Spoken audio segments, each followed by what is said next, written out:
आप देख रहे हैं भारत का बजट। मैं हूं आपके साथ मीमांसा मलिक।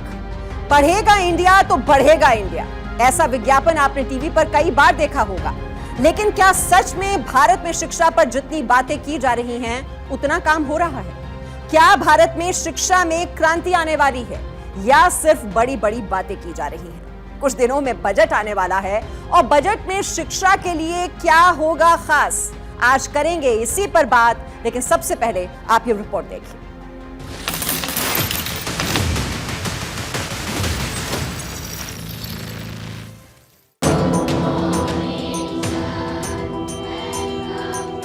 शिक्षक कभी साधारण नहीं होता, प्रलय और निर्माण उसके गोद में खेलते हैं। चाणक्य का कहना था कि एक शिक्षक सारे समाज की दिशा बदल सकता है, इसलिए शिक्षा से किसी को वंचित नहीं करना चाहिए।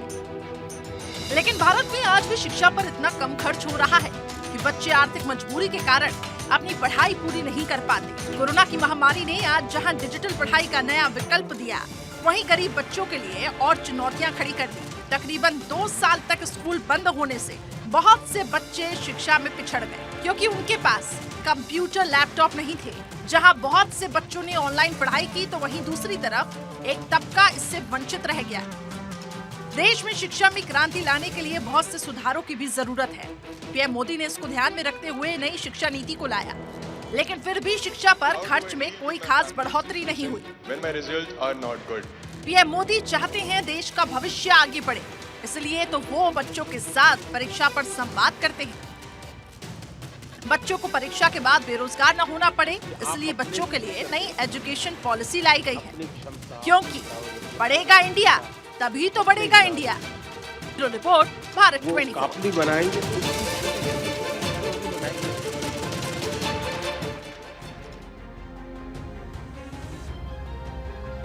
और आइए अब आपको कुछ आंकड़े भी दिखा देते हैं। भारत की जीडीपी में पिछले 7 साल से अब तक शिक्षा पर कितना खर्च किया गया है, इन आंकड़ों को देखिए और समझिए। 2014 से लेकर 15 में जो जीडीपी का 2.8% शिक्षा पर खर्च किया गया, ये आंकड़ा यही रहता है 2015-16 में। 2016-17 का भी आंकड़ा आपके सामने है, ये रहता है 2.8 जीडीपी का। 2017-18 में भी तस्वीर नहीं बदलती है, आंकड़ा यही रहता है 2.8 का। और 2018-19 में भी शिक्षा पर जितना खर्च किया जाता है वो जीडीपी का 2.8। 2020-21 में जब ये कोरोना काल की अगर हम बात करते हैं तो उसमें थोड़ा बढ़ावा इसमें दिया गया। आप देखिए 2.8 से इसे बढ़ाकर कर दिया गया 3.1%। और 2021-22 में भी ये आंकड़ा रहता है 3.1%। तो ये आंकड़े आपके सामने हैं। जीडीपी का 2.8 शुरुआत हो रही है 2014-15 के आंकड़े से, और देखिए इसमें बहुत ही कम बढ़ोतरी की गई है, 3.1% जीडीपी का। तो बहुत सालों तक ये एक ही आंकड़ा रहता है और उसके बाद 2020 में इसमें थोड़ा सा इजाफा होता है, बहुत ही मामूली सुधार 3.1%। हालांकि इसे होना चाहिए जीडीपी का 6%। अब बात करते हैं पिछले कुछ सालों में शिक्षा पर बजट की। तो 2020-21 में जो एलोकेशन था, जो फंड एलोकेशन है, वो देखिए, वो आंकड़ा भी आपके सामने है, 84,219 करोड़। 2021-22 में 93,224 करोड़ और 2022 का आंकड़ा आप देखिए 1,04,278 करोड़। तो कुछ सुधार इसमें देखा जा सकता है। जो फंड एलोकेशन किया गया वो आंकड़ा इस वक्त आप देख रहे हैं अपने टेलीविजन स्क्रीन पर, जहां 2020-21 में ये आप आंकड़ा जो देख रहे हैं 84,219 का, फिर इसमें थोड़ा सुधार और होता है अगले साल 93,224 और उसके बाद ये 1 लाख को क्रॉस कर जाता है 2022 में।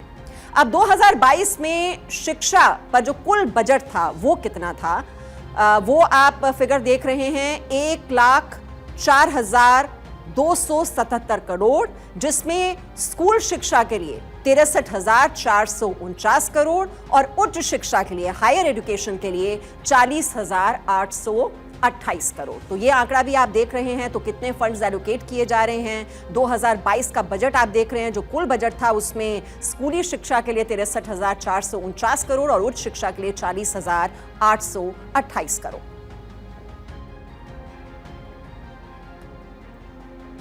और बजट को लेकर दिल्ली की बच्चों की क्या राय है और सरकार से उनकी क्या मांग है, उनकी बात सुनिए। देखो, बजट में जो पहले के बजट पे क्या नाम है, हमें कुछ लॉकडाउन में कुछ सुविधाएं नहीं मिली। क्या हमारा स्कॉलरशिप जो भी हमारे बजट आए हैं, हमें उसके बारे में कुछ पता नहीं चला। तो हम अपने इस 2022-23 के सेशन में बजट में काफ़ी सुधार चाहते हैं कि वही क्लासेस अच्छी हों, ज़्यादातर ऑफलाइन ही हों। ऑनलाइन मतलब कम समझ आता है, ऑफलाइन अच्छी रहती हैं क्लासेस। एजुकेशन लोन में कुछ आप छूट चाहते हैं सरकार से? नहीं, इतना तो कुछ है नहीं मेरा। शिक्षा बजट में हम सबसे पहले तो ये चाहेंगे कि जो कोरोना के बाद से विश्वविद्यालय में बजट जो सेशन चल रहा था वो आगे पीछे कर दिया है, 6-6 महीने लेट चल रहा है, उसको सबसे पहले तो ये सही टाइम पे लाइन पे लाया जाए।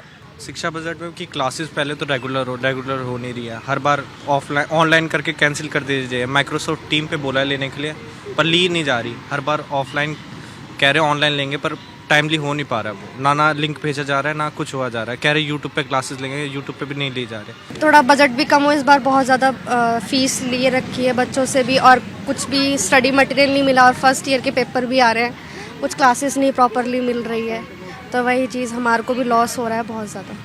आगे क्षेत्र में देखेंगे लगातार शिक्षा का जो बजट है वो बहुत 1% भी हम अपने शिक्षा पे खर्चा नहीं कर रहे हैं। इफेक्टिवली 0.67%, 0.7% शिक्षा पे खर्चा कर रहे हैं।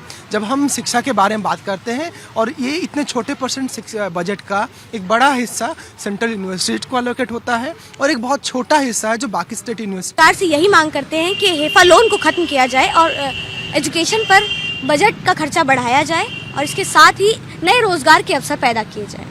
चीज़ों को बदलना है तो हमें ग्रास रूट लेवल से, तो वो आत्मनिर्भरता हमें हो सकता है डिस्ट्रिक्ट लेवल से शुरुआत करें, क्योंकि शिक्षा, स्वास्थ्य, ये सब चीज़ें ऐसी हैं जो केवल केंद्र सरकार की जिम्मेदारी नहीं है।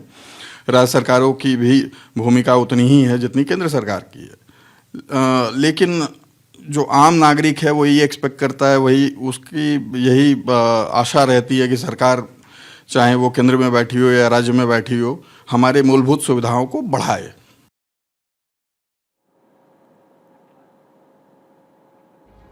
और शिक्षा बजट को लेकर क्या कहते हैं कोटा के टीचर, उनकी बात भी सुनिए। हमारा जो बाकी डेवलपिंग कंट्री है उसके एवज में हमारा जो एजुकेशन सेक्टर में जो एक्सपेंसेस है वो काफ़ी कम है। तो इंडिया को, गवर्नमेंट को एजुकेशन सेक्टर में काफ़ी इन्वेस्टमेंट करना चाहिए, उसमें अपना एक्सपेंसेस बढ़ाना चाहिए बजट के अंदर, और कहीं ना कहीं क्वालिटी एजुकेशन के लिए पब्लिक प्राइवेट पार्टनरशिप पे जोर देना चाहिए। और हमारी एजुकेशन का जो टारगेट होना चाहिए वो कैरियर ओरिएंटेड होना चाहिए। मैं यही कहना चाहूँगा, इस बजट से ये उम्मीद है हमको। जैसे इंपॉर्टेंट सेक्टर पर मुझे लगता है कि जीएसटी कम करने की आवश्यकता है। जैसे कि अभी 18% जीएसटी लगता है, तो ये एक बहुत ही इंपॉर्टेंट सेक्टर है, उस पर जीएसटी कम करने की ज़रूरत है। और जो क्वालिटी एजुकेशन जो है लो प्राइस पर उपलब्ध हर स्टेट में हर जगह करवाना चाहिए। अफोर्ड नहीं कर सकते कोटा आने, उनके एजुकेशन के बारे में हमें भी सोचना चाहिए। जैसे कि गवर्नमेंट ने दिशा ऐप और भी ऐप का इंट्रोड्यूस किया था, बट उसमें इतना मॉडिफिकेशन नहीं है, उस लेवल तक नहीं जिस लेवल की रिक्वायरमेंट है। तो उसको मैच करना, प्रेजेंट के सिनेरियो से मैच करने तक हमें करना चाहिए। हमारे एजुकेशन सिस्टम को अभी बहुत सुधारने की ज़रूरत है। जो हम लोग देख सकते हैं 1990 में जो बुक चलती थी आज भी वही चली है, वही थ्योरी।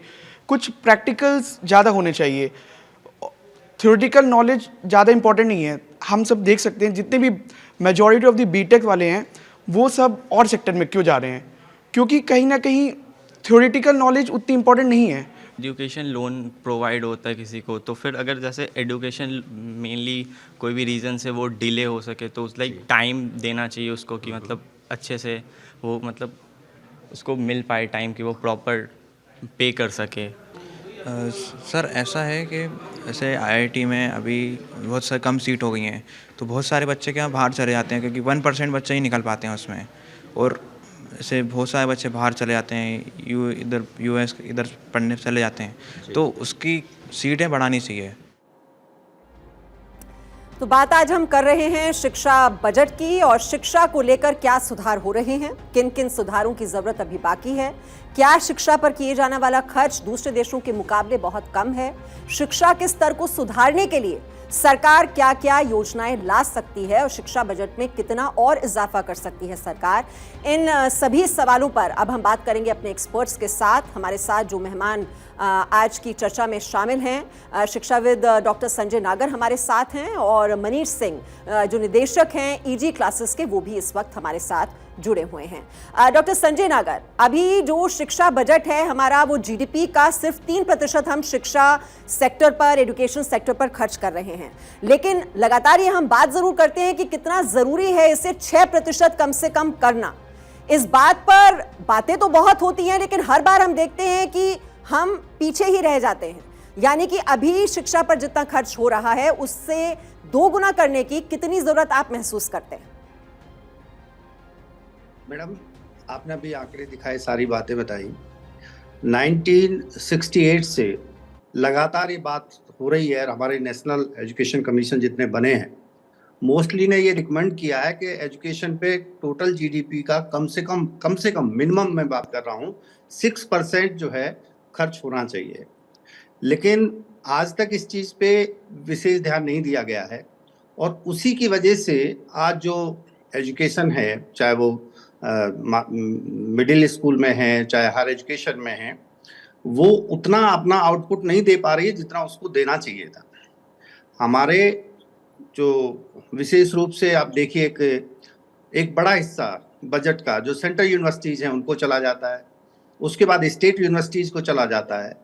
लेकिन आप उनका देखिए कॉलेजों में जो स्थिति है इस देश के, आप देखिए पूरे इंडिया में अगर आप अनुमान लगाएं तो मोर देन 85% स्टूडेंट्स कॉलेजों में पढ़ते हैं, लेकिन उनको बजट के नाम पे कुछ उनके हाथ नहीं आता। इसलिए जो बेसिक इंफ्रास्ट्रक्चर है वो भी उनको उपलब्ध नहीं है। ऐसे में हम क्वालिटी एजुकेशन की बात करें, ऐसे हम रिसर्च और इनोवेशन की बात करें, तो ये सब बेमानी है जी। मेरा आपके माध्यम से कहना है कि जितना जल्दी हो सके उतना एजुकेशन का मिनिमम कम से कम जीडीपी का 6% करना चाहिए, तभी एक अच्छी क्वालिटी एजुकेशन की हम बात कर सकते हैं। वर्ल्ड लेवल पे, इंटरनेशनली लेवल पे हम कॉम्पीट कर सकते हैं, तो ये बहुत जरूरी है, ऐसा मेरा मानना है। ठीक है, मनीष सिंह भी हमारे साथ है। मनीष सिंह जी, हमने देखा कोरोना काल में जो डिजिटल एजुकेशन सेक्टर है वो कितना जरूरी हुआ, और अब डिजिटल एजुकेशन को और बढ़ावा देने के लिए किस तरह के इंसेंटिव्स होने चाहिए, और जो शैक्षणिक सेवाएं हैं उस पर जो अभी जीएसटी लगता है, ये जीएसटी भी घटाना बहुत ही वक्त की जरूरत।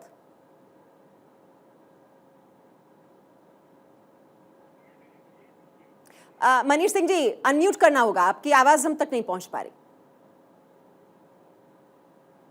हाँ बिल्कुल, जीएसटी एक बहुत बड़ा मुद्दा है इस संदर्भ में, और जीएसटी 18% है कोचिंग इंडस्ट्री पे, और जबकि बाकी जो गवर्नमेंट एजुकेशन के सेक्टर्स हैं वहां पे जीएसटी नहीं है, निल है, 0 है। तो एक बड़ा इशू ये आ रहा है कि अच्छा, इनडायरेक्ट टैक्सेस में जो अंतिम भार पड़ता है वो पड़ता है कस्टमर पे, स्टूडेंट की फैमिली पे पड़ता है। और अभी भारत में क्या हो रहा है कि जब आप स्कूल या कॉलेज एजुकेशन वो जब सही तरीके से नहीं काम कर पाते, फेल करते हैं, तब भी कोचिंग इंडस्ट्री जो है वो पनपती है। और कोचिंग इंडस्ट्री का जो रोल था वो ऐसा था कि जैसे रोड बनानी थी स्कूल कॉलेजेस को, और रोड के मेंटेनेंस का काम जैसे था वो कोचिंग इंडस्ट्रीज का था। अब पूरी रोड बनाने की जिम्मेदारी कोचिंग इंडस्ट्रीज पे आ जा रही है, तो वहां पे अगर जीएसटी ज्यादा है तो वो उसका एक्सपेंशन अपने आप रुकेगा। और जहां तक वो बजट बढ़ाने का सवाल है एजुकेशन पे, तो देखिए भारत और जो अदर कंट्रीज हैं उनमें दिक्कत अलग है, पैटर्न अलग है। ब्रिटेन वगैरह या जो यूरोपियन बहुत सारी कंट्रीज हैं वो गवर्नमेंट पूरी तरीके से अच्छी एजुकेशन को खुद देती है। भारत में प्राइवेट सेक्टर एजुकेशन में बहुत बड़ा रोल प्ले करता है, तो उसको रेगुलेट करने की जरूरत है, उसको प्रमोट करने की जरूरत है, उसको कुछ जीएसटी पे छूट देने की जरूरत है, और स्पेशली ये पूरा मैटर है गवर्नेंस का। जी बिल्कुल, आपने सही कहा कि जीएसटी जो है वो इस बार बहुत बड़ा मुद्दा है, और इस बार शिक्षा पर लगने वाले जीएसटी से राहत मिलने के आसार जरूर नजर आ रहे हैं। आपको बता दें, अभी फिलहाल शैक्षिक सेवाओं पर 18% जीएसटी लगता है, जिसे एक निर्धारित अवधि तक हटाए जाने की बात चल रही है, या जीएसटी घटाकर 5% या 0 भी किया जा सकता है। तो ये बहुत ज्यादा है। 18% जीएसटी अगर लगाया जा रहा है अभी एजुकेशनल सर्विसेज पर, तो यही मांग की जा रही है कि इस जीएसटी को वैसे तो पूरी तरीके से हटा देना चाहिए, लेकिन अगर पूरा नहीं भी हटाया जा सकता तो कम से कम फेजेस में इसे कम करना बहुत ही जरूरी है। पहले 5% किया जाए और फिर इसे 0 करने की जो मांग है, ये जो लक्ष्य है, वो किसी तरह से पूरा किया जाए। तो शिक्षा में सुधार की जरूरत है। 2022 में भारत की जो साक्षरता दर थी वो 77.7% और 67% स्नातकों को नौकरी के लिए करना होता है संघर्ष। ये बहुत ही इंपॉर्टेंट फैक्ट है। भारत में 40% शिक्षकों के पद खाली हैं, तो अभी भी जो शिक्षक हैं वो हैं नहीं स्कूलों में। 40% शिक्षक के पद अगर खाली हैं उन्हें जल्द से जल्द भरा जाए, और न सिर्फ ये पद भरे जाएं बल्कि टीचर्स ट्रेनिंग की भी बात की जा रही है। उसके लिए जो फंड एलोकेशन है वो भी बढ़ाया जाए, ये भी मांग की जा रही है। और जो नौकरी के लिए संघर्ष करना पड़ता है उसके लिए भी कुछ ऐसा माहौल बनाया जाए ताकि आराम से नौकरी मिल सके हमारे देश के युवाओं को। वहीं आपको एक और आंकड़ा भी दिखा देते हैं। HEFA यानी कि हायर एजुकेशन के लिए नई फाइनेंसिंग एजेंसी जो शिक्षा के लिए लोन प्रोवाइड करती है, उसने पिछले सालों में कितना लोन दिया है ये आंकड़े भी जरा आप गौर से देखिए। साल 2017-18 में 8 लोन दिए गए, कुल रकम खर्च की गई 1,804.25 करोड़। उसके बाद 2018-19 का आंकड़ा आपको बता देते हैं। उस दौरान 48 लोन दिए गए और कुल रकम जो खर्च की गई वो 15,572.56 करोड़। 2019-20 में 48 लोन दिए गए, रकम खर्च की गई 11,193.66 करोड़। 2020-21 में 19 लोन दिए गए और कुल रकम खर्च की गई 2,843.33 करोड़। तो आप देख रहे हैं कि साल दर साल जो लोन दिए गए उसमें किस तरह से ये गिरावट दर्ज की गई है। 2021-22 में कुल लोन दिए गए 13 और रकम खर्च हुई 2,072.57। 2022-23 में कुल लोन दिए गए 8 और रकम खर्च हुई 1,551.85 करोड़। तो सोचिए कितनी कम रकम यहां पर खर्च हुई है 2022 में। अब तक कुल मिलाकर ये जो हमने आपको सारे आंकड़े बताए, 2014 से इसकी शुरुआत हुई, तो 7-8 सालों का जो आंकड़ा है, अगर ये पूरा हिसाब जोड़ लिया जाए तो 144 लोन दिए गए और जो रकम खर्च की गई वो आपके सामने है 35,038.32 करोड़। और नई शिक्षा नीति पर क्या कहते हैं जानकार और बजट में सरकार के लिए क्या हैं सुझाव, इनकी बात भी सुनिए।